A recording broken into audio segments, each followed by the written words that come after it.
नमस्कार दोस्तों, मैं सीमा गोस्वामी स्वागत करती हूँ आपका अपने इस यूट्यूब चैनल फोकस सी-टैट में। बच्चों, आज मैं आपको पढ़ाऊँगी भारत के गवर्नर जनरल। और इससे पहले मैंने अपनी 2 वीडियो अपलोड की हैं इसी से रिलेटेड, जो आधुनिक भारत का इतिहास है।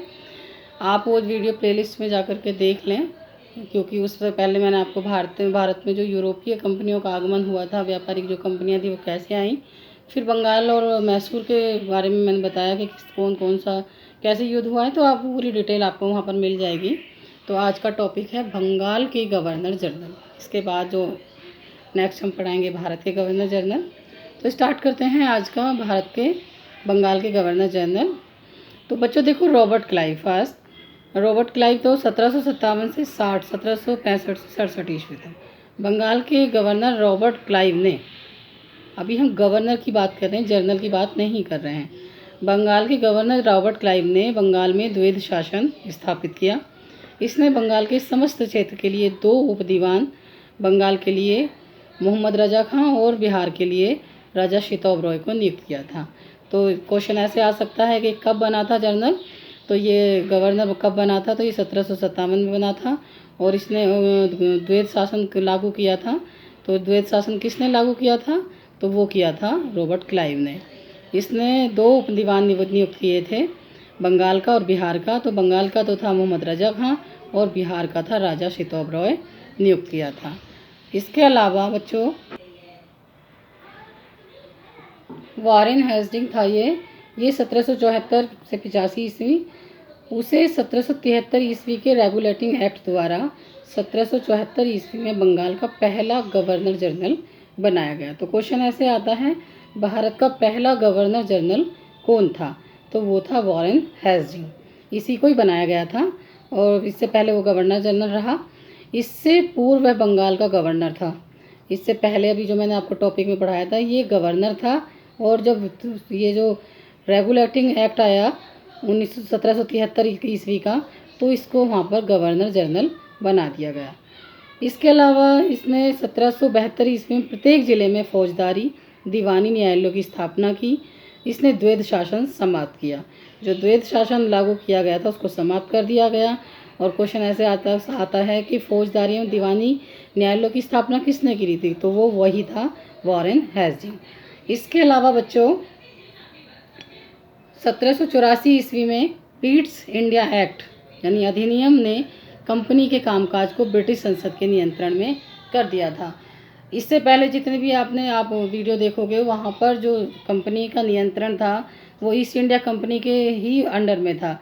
लेकिन जो 1784 ईस्वी का पीट्स इंडिया एक्ट है, उस अधिनियम के तहत जितने भी कंपनी काम कर रही थी, जो भी कमा रही थी, जो कानून बना रही थी, वो सब किसके नियंत्रण में आ गया था, वो ब्रिटिश ईस्ट इंडिया के नियंत्रण में आ गया था।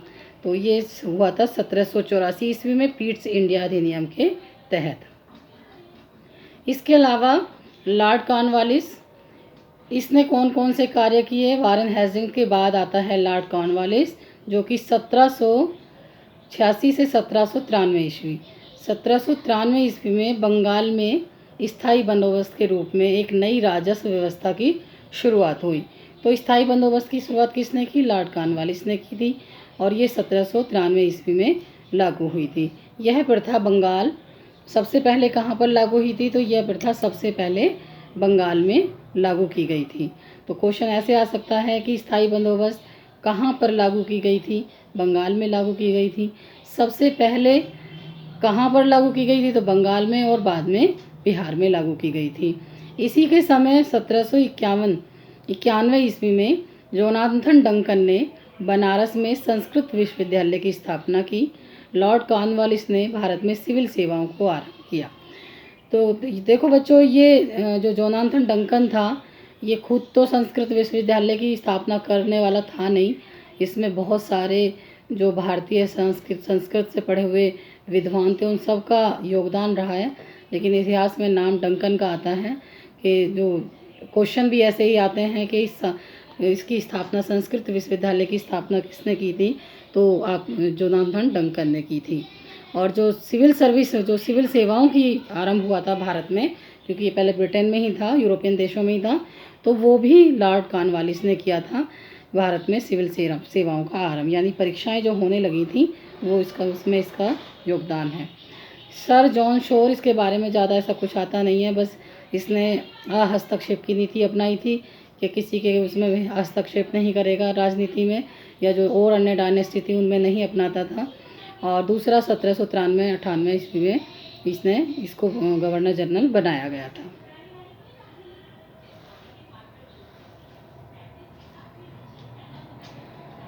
लॉर्ड वेलेजली, जो ये लॉर्ड वेलेजली था 1798 से 1805 ईस्वी तक, इसने सिविल सेवा में भर्ती किए गए युवकों को जो प्रशिक्षित किया जाता था, परीक्षण दिया जाता था, करने के लिए कलकत्ता में एक फोर्ट विलियम कॉलेज की स्थापना की थी। जो भारत में परीक्षा देते थे बच्चे, जो बैठने लगे थे एग्ज़ाम देते थे सिविल सर्विसेज में, वो बाहर उन्होंने इंग्लैंड जाना पड़ता था और उसकी बहुत ज़्यादा कॉस्ट खर्चा आता था।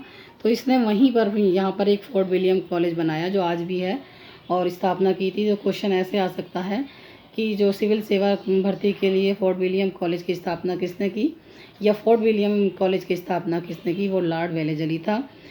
इसने सहायक संधि की नीति को प्रतिपादित किया था। जो सहायक संधि इसने की थी लोगों से, उसकी को प्रतिपादित करने का श्रेय इसी को जाता है।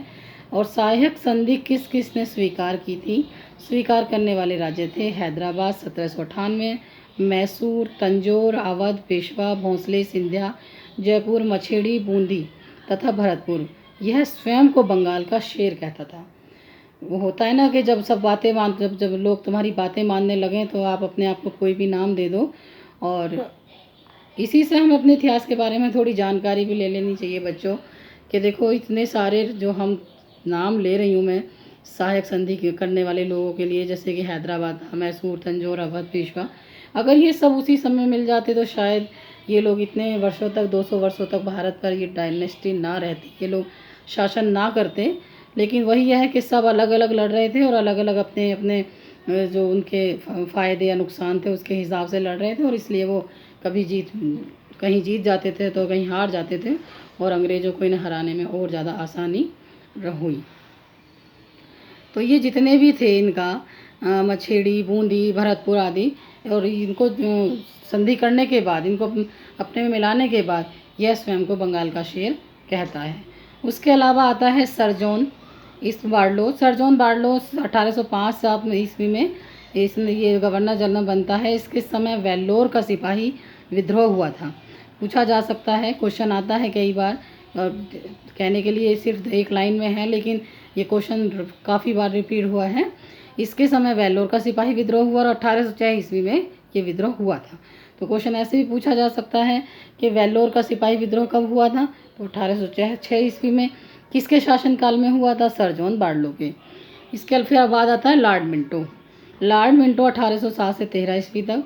महाराजा रणजीत सिंह उस समय शासन कर रहे थे पंजाब में। तो महाराजा रणजीत सिंह के समय साथ अंग्रेज़ों ने 1809 ईस्वी में अमृतसर की संधि पर हस्ताक्षर किए, यानी जो सतलज के पश्चिम भाग की ओर महाराजा रणजीत सिंह के राज्य की सीमा मान ली गई। फिर जब वो उन्होंने युद्ध लड़ा और हार नहीं मानी महाराजा रणजीत सिंह ने, तो जो पश्चिम भाग की जितनी भी सीमाएं थीं वो ये मान लिया गया कि वो महाराजा रणजीत सिंह के राज्य की सीमा है। और 1813 के चार्टर अधिनियम द्वारा ईस्ट इंडिया कंपनी का भारतीय व्यापार का एकाधिकार चाय को छोड़कर समाप्त कर दिया गया। जो इन्होंने भारतीय व्यापार पर एकाधिकार किया हुआ था, ये चार्टर 1813 चार्टर अधिनियम के द्वारा इसको छोड़ दिया गया। चाय पर इनका अधिकार अभी भी लागू था। लॉर्ड हेस्टिंग्स 1813, इसके सुधारों में क्या क्या रहा। जब ये हेस्टिंग्स आया तो इसने रैयतवाड़ी व्यवस्था शुरू करी, यानी जो किसान थे उनसे इसने डायरेक्ट कर लेना शुरू किया, टैक्स लेना शुरू किया। व्यवस्था को लागू करना शामिल है। रैयतवाड़ी व्यवस्था के अंतर्गत काश्तकारों को सरकार के सीधे संपर्क में रखा गया, यानी अब जो बिचौलिए थे उनको हटा दिया गया। जो बड़े बड़े मतलब एक तरीके की लूट खसोट मची हुई थी किसानों को, तो किसानों का तो हाल ही है, आज भी वही हाल है। आज भी बिचौलिए ही फ़ायदा उठा ले जाते हैं किसानों से। तो उस समय और भी बुरा हाल था, क्योंकि वो अपने लोग तो थे नहीं, बाहर के लोग व्यापार करने आए थे। तो इन लोगों ने रैयतवाड़ी व्यवस्था के तहत किसान और अपना सीधा संपर्क साधा, और उसके तहत वहाँ से उन्होंने कर लेना शुरू कर दिया था। यह टॉमस मुनरो के विचारों पर आधारित था। ये जो टॉमस मुनरो था उसके विचारों पर था कि आप किसी बिचौलियों को ना रख करके डायरेक्ट अपना वहाँ से कर लो और किसानों को इससे राहत मिलेगी। उसके समय में चौथा आंग्ल युद्ध मराठा युद्ध हुआ था, जो कि 1817-18 ईस्वी में मराठा परिसंघ की निर्णायक हार हुई। जो ये मराठे लड़ रहे थे इकट्ठे होकर के, इसमें लॉर्ड हेस्टिंग ने इन सबको हराया और इस तरीके से जो पंडारियों का दमन किया। पंडारी ये इतिहास में ऐसा माना जाता है, देखो मैं इतिहास में इतना बिलीव करती तो हूँ नहीं, क्योंकि हमें सही इतिहास पढ़ने को मिलता भी नहीं है। तो ये जो पंडारियाँ ने कहा जाता है कि लूट मार करते थे या कहीं भी कुछ भी ऐसा करते थे, पर हमारा ऐसा मानना है कि जो आंग्ल मराठा युद्ध शैली थी वो छापामार युद्ध शैली थी, और वो डायरेक्ट युद्ध ना करके सीधे युद्ध को इस तरीके से जीतने में वो बहुत एक्सपर्ट थे, पहाड़ी इलाकों में, झाड़ियों के इलाकों में। तो लेकिन कुछ भी हो, इन्होंने इनका दमन किया और हराया इस तरीके से। उसके बाद लॉर्ड एमहर्स्ट 1823-28 ईस्वी में बना। इसके कार्यकाल के दौरान प्रथम आंग्ल बर्मा युद्ध हुआ, जो कि और दूसरा इसका तथा बैरकपुर का सैन्य विद्रोह हुआ 1824 में। आंग्ल बर्मा युद्ध हुआ 1824-26 ईस्वी तक रहा, और इस तरीके से इसमें ये 2 युद्ध हुए थे इसमें। इसके बाद देखो बच्चों, ये रहे भारत के गवर्नर जनरल, बंगाल के गवर्नर जनरल। इसके बाद मैं आपको पढ़ाऊँगी भारत के गवर्नर जनरल, जो कि बाद में पूरे भारत का एक ही गवर्नर जनरल बनता है। अभी तक तो ये बंगाल के गवर्नर जनरल के रूप में कार्यरत थे। बच्चों, आपको मेरी वीडियो पसंद आई हो और आपको ये क्वेश्चन अच्छे लगे हों, और कुछ भी आपको मतलब अपने जो भी कॉम्पिटिटिव आप एग्ज़ाम दे रहे हो, चाहे आपका यूपीएससी हो, आईएएस हो, सीटेट, यूपी टेट, कोई भी अदर गवर्नमेंट कॉम्पिटिटिव एग्ज़ाम आप दे रहे हैं, उसके लिए ये क्वेश्चंस बहुत ज़्यादा बेनिफिशियल हैं, आपके लिए बहुत हेल्प करेंगे। और आप प्रीवियस क्वेश्चन पेपर उठा के देखिए, आपको सारे क्वेश्चन मिलेंगे जो जहाँ से आपको पढ़ाया जा रहा है। तो अगर आपको मेरी वीडियो पसंद आई हो तो बच्चों आप शेयर कर दें, और जो कुछ आपको पूछना है या कुछ बताना है कमेंट कर सकते हैं। बच्चों, काफ़ी टाइम से मुझे काफ़ी बच्चों के कमेंट्स आ रहे हैं कि मैम 10th क्लास का आप हिस्ट्री ज्योग्राफी पढ़ा दीजिए बोर्ड का। तो मैं कोशिश करूँगी कि मैं स्टार्ट कर पाऊँ, क्योंकि थोड़ा टाइम भी अभी ऐसा ही हो रहा है, क्योंकि ये कई मेरा चल रहे हैं वीडियोज़ आपके लिए तैयार करना, और फिर थोड़ा टाइम का बड़ा दिक्कत हो रही है। लेकिन मैं कोशिश करूँगी कि इसके बाद मैं आपको 10th क्लास का कुछ लेकर आऊँ, चाहे वो ज्योग्राफी हो, हिस्ट्री हो, तो कुछ भी अगर मैं लाऊँगी तो आपको उससे पहले सूचना दी जाएगी। और आपको तो बेल भी प्रेस कर दें, ताकि आपको नोटिफिकेशन पहुँचता रहे। धन्यवाद।